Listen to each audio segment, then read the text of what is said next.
मैदान जहां लोग अपने अपने काम में लगे हैं।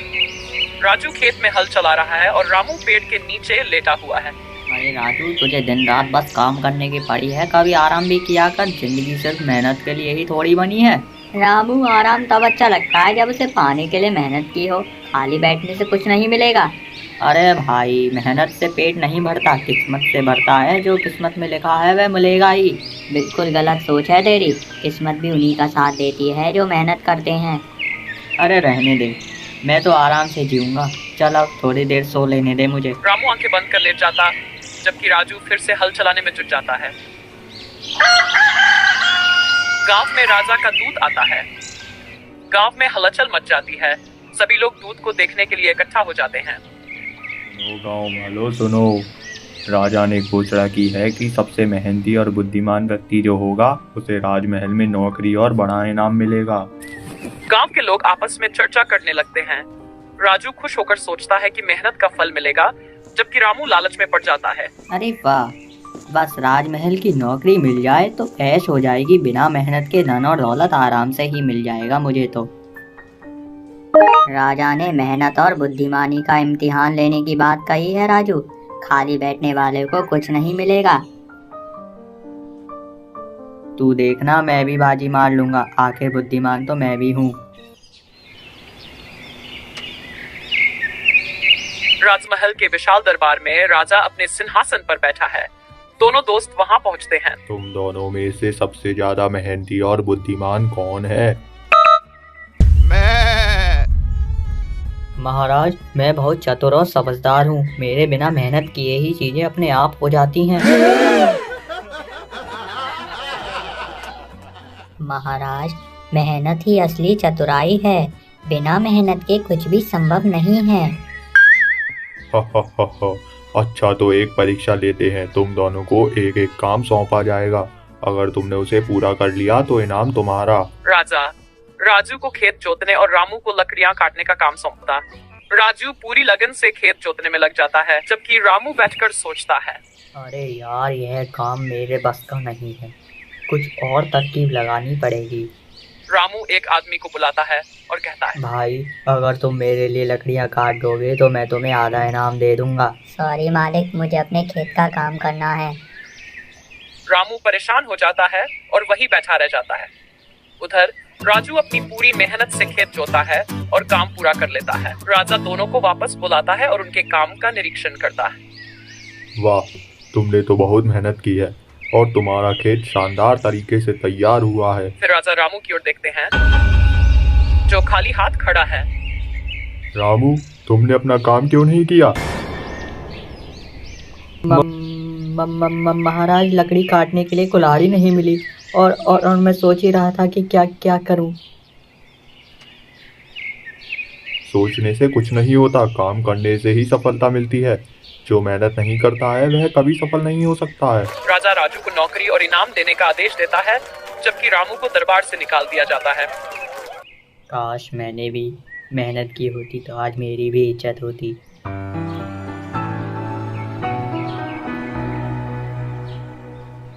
रामू, मेहनत करने से ही इंसान की किस्मत बदलती है। अभी भी समय है, तू मेहनत शुरू कर दे। हाँ राजू, अब मैं आलसी नहीं रहूंगा। मैं भी मेहनत करके अपनी जिंदगी को बदलूंगा। रामू दरबार से खाली हाथ लौटकर घर आता है। उसकी पत्नी सरला चौके में रोटी बना रही होती है। जैसे ही वह रामू को देखती है, उसकी निराशा भरी आंखें सब कुछ कह देती हैं। तो क्या हुआ तुम्हारी राजा की नौकरी का? सुना है राजू को महल में इनाम और नौकरी मिली है। हाँ, मिल गई उसे और मैं हार गया। क्यों? तुम तो बड़ी चतुर बनती थी, बिना मेहनत के राजा की नौकरी पाने चले थे। सरला, तू सही कह रही थी। मैं सच में बहुत बड़ा आलसी हूँ। मैंने हमेशा किस्मत पर भरोसा किया और मेहनत से भागता रहा। रामू, अब पछताने से क्या फायदा? जब मैं दिन रात मेहनत करती थी तब तुम मजे से सोते रहते थे। कभी सोचा कि अगर तुम भी मेहनत करते तो हमारा भी घर अच्छा चलता। हाँ सरला, अब समझ आया है कि मेहनत के बिना कुछ नहीं मिलता।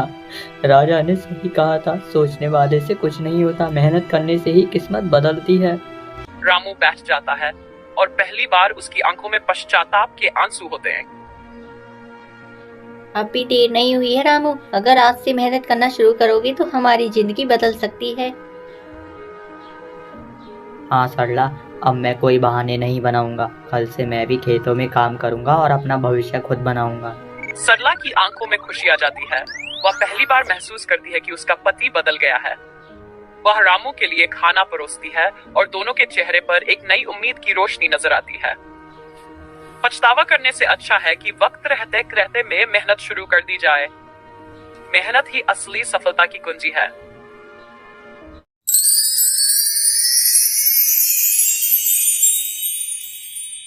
ये कहानी उस समाज की है जहाँ गरीब किसान और मजदूर अपनी रोज की रोटी के लिए संघर्ष करते हैं, लेकिन अमीरों की तिजोरी कभी खाली नहीं होती।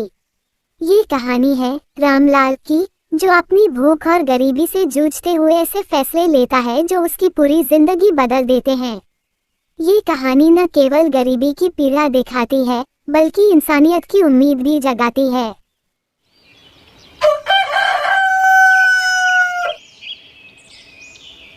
गांव की चौपाल पर कुछ लोग बैठे बीड़ी पी रहे हैं। कुछ लोग खेतों से लौटे हैं और थके हुए हैं। एक और रामलाल भूखा प्यासा बैठा है। उसका शरीर कमजोर लग रहा है। अरे रामलाल, तेरा चेहरा क्यों उतरा हुआ है? कुछ खाया भी है या नहीं? कहाँ मोहन, घर में अनाज का एक दाना तक नहीं बचा। बच्चे भी भूख से रो रहे हैं। लेकिन कल तो तुझे मजदूरी के पैसे मिले थे ना? हाँ मिले थे, पर आधे कर्ज में चले गए और आधे से बस थोड़ा सा आटा लिया था, वो भी खत्म हो गया। सरकार तो कहती है कि हर गरीब को राशन मिलेगा, तुझे नहीं मिला क्या? राशन लेने जाओ तो सरकारी बाबू कहते हैं कि नाम लिस्ट में नहीं है, और जब नाम जुड़वाने जाओ तो महीनों तक टाल मटोल करते हैं। सब चुप हो जाते हैं, क्योंकि यह समस्या सिर्फ रामलाल की नहीं बल्कि पूरे गांव की थी। उसकी पत्नी गंगा और 2 छोटे बच्चे भूख से बेहाल बैठे हैं। माँ रोटी दो ना, बहुत भूख लगी है। थोड़ा पानी पी लो, अभी बाबा कुछ लेकर आएंगे। पानी से भूख नहीं मिटती मम्मी। अब क्या होगा राम, बच्चे भूख से रो रहे हैं। गंगा, मैं कुछ इंतजाम करता हूँ। रामलाल उठकर घर से बाहर चला जाता है। गंगा की आंखों में आंसू हैं। रामलाल का मन बेचैन है। रात हो चुकी है।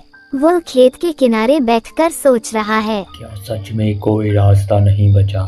क्या मुझे अपने बच्चों की भूख मिटाने के लिए चोरी ही करनी पड़ेगी? वह गांव के अमीर जमींदार रतनलाल के घर की तरफ देखता है। उसके गोदामों में इतना अनाज पड़ा है कि सड़ जाता है और मेरे बच्चे भूखे मर रहे हैं। क्या यह न्याय है?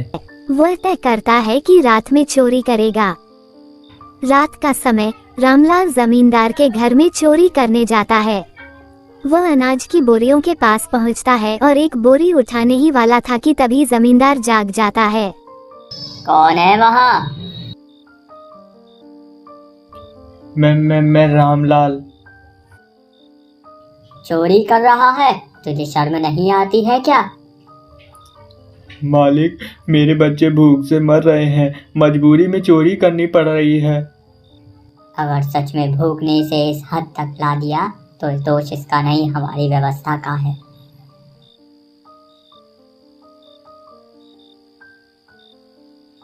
जमींदार भावुक होकर रामलाल को अनाज दे देता है और कहता है, आज के बाद चोरी मत करना। अगर जरूरत हो तो सीधे मेरे पास आना, मैं मदद करूंगा तुम्हारी। रामलाल रोते हुए जमींदार के पैर छूता है और घर लौट जाता है। जमींदार रतनलाल रात के समय अपने घर लौटता है। उसकी पत्नी सुमित्रा कमरे में बैठी हुई है। जैसे ही वह दरवाजे से अंदर आता है, उसकी पत्नी देखती है कि उसका चेहरा गंभीर और सोच में डूबा हुआ है। अरे, इतनी देर से कहाँ थे आप, और ये चेहरे पर इतनी गहरी सोच क्यों? सब ठीक तो है ना? सुमित्रा, आज रात कुछ ऐसा हुआ जिसने मेरी सोच ही बदल दी। ऐसा क्या हो गया, बताइए ना। मैंने रामलाल को अपने गोदाम से चोरी करते हुए पकड़ लिया। क्या? वो तो शरीफ इंसान है, चोरी करने कैसे आ सकता है वह हमारे घर में? यही सोचने वाली बात है। जब मैंने उससे पूछा तो वो फुट फुट कर रो पड़ा। कहने लगा कि उसके बच्चे 3 दिन से भूखे हैं, घर में खाने का एक दाना भी नहीं है। हे भगवान, इतनी गरीबी। हाँ सुमित्रा, और सोचो हमारा गोदाम अनाज से भरा पड़ा है, पर रामलाल जैसे लोग भूखे सो रहे हैं। ये कैसा न्याय है? तो आपने क्या किया, पुलिस बुलवाई? नहीं, पहले तो मैं भी गुस्से में था, लेकिन जब उसकी हालत देखी तो मेरा दिल पिघल गया। मैंने उसे माफ कर दिया और उसे अनाज भी दे दिया। जमींदार कुछ देर खामोश रहता है, फिर एक गहरी सांस लेता है। लेकिन सुमित्रा, यह एक आदमी की समस्या नहीं है। हमारे पूरे गांव में कई रामलाल होंगे जो भूख से मर रहे होंगे। हाँ, यह तो सच है। कई बार हमने सुना भी है कि गरीबों को राशन नहीं मिलता, सरकारी योजनाओं का लाभ भी नहीं पहुंचता। और सबसे बड़ी बात तो यह है कि ये सब मेरी आंखों के सामने हो रहा था, लेकिन मैं अंधा बना रहा। मैं खुद को अमीर समझता था, पर असली अमीरी क्या होती है आज समझ में आया है मुझे। आप जैसा इंसान अगर बदलाव लाने का फैसला कर ले तो पूरा गांव बदल सकता है। हाँ, अब से कोई भी गरीब मेरे गांव में भूखा नहीं रहेगा। मैं अपने गोदाम का अनाज जरूरतमंदों में बांटूंगा और सरकारी योजनाओं की जानकारी भी सबको दूंगा, ताकि गरीबों को उनका हक मिल सके। यही सच्ची इंसानियत है। मैं भी इसमें आपकी मदद करूंगी। दोनों एक दूसरे की ओर देखकर मुस्कुराते हैं। उस रात जमींदार और उसकी पत्नी में गांव में बदलाव लाने की ठान ली। अगले दिन गांव के लोग चौपाल पर इकट्ठा होते हैं। रामलाल वहां आता है। क्या हुआ रामलाल, अनाज मिला तुझे? हाँ मोहन, मिला, लेकिन मैंने जो किया वो सही नहीं था। लेकिन भूख के कारण तुझे ऐसा करना पड़ा, इसमें तेरा दोष क्या है? तभी जमींदार भी वहां आ जाता है।